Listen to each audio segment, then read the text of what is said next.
શનિવારે મોડી રાત્રે ડીવાયએસપી સૂર્યવીર સિંહના નેતૃત્વમાં મોટી સંખ્યામાં ઉદયપુર પોલીસે કોડિયાત રોડ ઉપર આવેલી હોટેલ ગણેશ પર દરોડા પાડ્યા હતા. પોલીસે દરોડામાં 50થી વધુ યુવક યુવતીઓની અટકાયત કરી છે. પોલીસને રેવ પાર્ટી અને ગણિકા અંગે માહિતી મળતા હોટેલમાં દરોડા પાડ્યા હતા.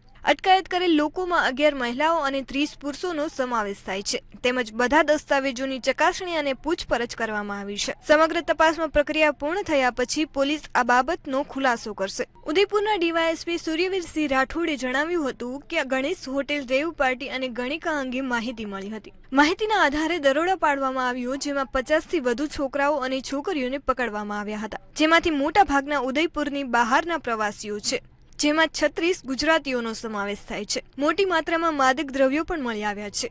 પૂછપરછ બાદ આગળની કાર્યવાહી હાથ ધરવામાં આવશે. ત્યારે પોલીસના દરોડાથી હંગામો મચી ગયો હતો. આવી જ માહિતી માટે જોતા રહો મંતવ્ય ન્યૂઝ.